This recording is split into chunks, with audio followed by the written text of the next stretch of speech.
Iran और Israel की जंग दोस्तों बीते 10 दिनों से चल रही है और इन 10 दिनों में ईरान ने इजराइल की हालत खराब कर दी है। इजराइल का हाल गजा जैसा बनाकर रख दिया है और अब तो मुश्तबा खामनेई ने ईरान की कमान संभाल ली है। अब मुश्तबा खामनेई जो अभी तक पर्दे के पीछे रहते थे, अब वो सीधे सीधे इस जंग में शामिल हो गए हैं। सारी पॉलिसी, सारी रणनीतियां वही बना रहे हैं। दरअसल दोस्तों, ईरान ने इस जंग में इजराइल पर और अमेरिकी तमाम बेसिस पर अपनी मिसाइलों के जरिए हमला बोला है। उसकी बैलिस्टिक मिसाइल, उसके ड्रोन, इन सब ने मिलकर अमेरिका का पूरा डिफेंस सिस्टम हिलाकर रख दिया है। ईरान के पास जो मिसाइलें हैं उसमें जो सबसे घातक मिसाइल है वो है खुर्रमशहर 4।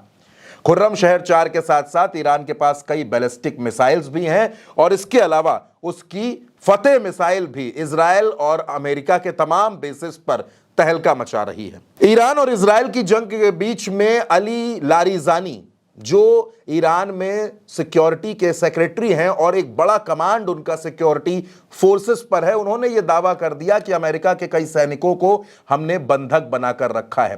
दरअसल दोस्तों, ये जो 10 दिन से जंग चल रही है, इसमें ईरान अभी तक कहीं भी कमजोर नहीं पड़ा है। वो अमेरिका और इजराइल से लगातार मोर्चा ले रहा है और कहीं भी पीछे हटने को तैयार नहीं है। लेकिन इस बीच अमेरिका के 7 सैनिक मारे जा चुके हैं, जिनके शव भी अमेरिका पहुंच चुके हैं। अमेरिका में भी लोग इस जंग का विरोध कर रहे हैं। उन्हें यह जंग रास नहीं आ रही है, लेकिन ट्रंप की सनक के आगे किसी की चल नहीं रही है। जब अली लारिजानी ने यह कहा कि हम खामनेई की मौत का बदला हर कीमत पर लेकर रहेंगे, हम ट्रंप को छोड़ेंगे नहीं, तो ट्रंप ने कहा कि मुझे इसकी कोई परवाह नहीं है। यानी ट्रंप का घमंड, ट्रंप का अहंकार अभी भी उनके सिर पर चढ़कर बोल रहा है। लेकिन अब अली लारिजानी के साथ साथ मुश्तबा खामनेई, ये दोनों मिलकर अमेरिका पर भारी पड़ने वाले हैं। दोस्तों, अमेरिका और इजराइल भले ही मिलकर जंग लड़ रहे थे, लेकिन ईरान ने अकेले ही दोनों के दांत खट्टे कर दिए हैं। अब तो ईरान को चीन का भी सपोर्ट मिल रहा है, पुतिन का भी सपोर्ट मिल रहा है। मुश्तबा खामेनेई जब सुप्रीम लीडर बने तो उनको पुतिन ने भी अपनी बधाई भेजी है। दोस्तों, मुश्तबा खामेनेई ने कमान संभालते ही एक बात तो साफ कर दी है कि ईरान ना तो झुकेगा ना तो रुकेगा। वो हर हमले का जवाब मुंह तोड़ देगा, हर हमले का उसी तरीके से जवाब देगा जिस तरीके से अमेरिका ईरान पर धावा बोल रहा है। दरअसल खामेनेई की मौत के बाद अयातुल्ला अली खामेनेई जब मर गए तो अमेरिका को यह लगा, ट्रंप को यह लगा, इजराइल यह सोचने लगा कि ईरान तो खत्म हो गया, ईरान तो कमजोर पड़ गया, अब यह हमारा मुकाबला नहीं कर सकता। लेकिन बीते 10 दिनों में एक भी मौका ऐसा नहीं आया दोस्तों जहां पर ईरान कमजोर पड़ा हो। ईरान ने दर्द भी झेला, तकलीफ भी झेली, छोटी छोटी बच्चियों की जान चली गई, मिसाइल अटैक उसके ऊपर भी हुए, लेकिन ईरान झुका नहीं।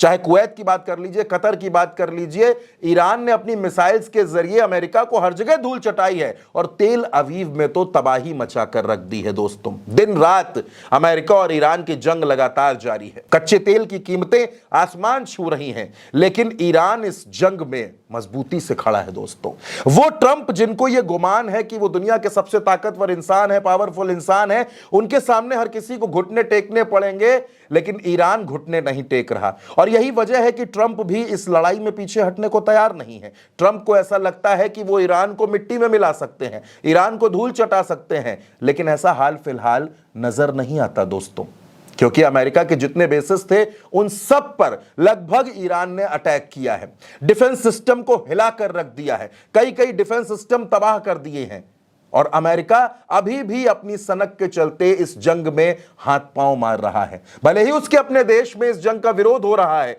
लेकिन ट्रंप अपने आगे किसी की सुनने को तैयार नहीं है। दोस्तों, अब इस जंग का अंजाम क्या होगा, क्योंकि ईरान, इजराइल और अमेरिका की यह जंग हाल फिलहाल थमती हुई नजर नहीं आ रही। और जो इरादे ईरान के हैं, जिस मजबूती के साथ ईरान खड़ा है, जितनी मिसाइल उसके पास है, जितनी मिसाइल सिटी उसके पास है, उसे देखकर यह साफ तौर पर लगता है कि ईरान पीछे नहीं हटेगा।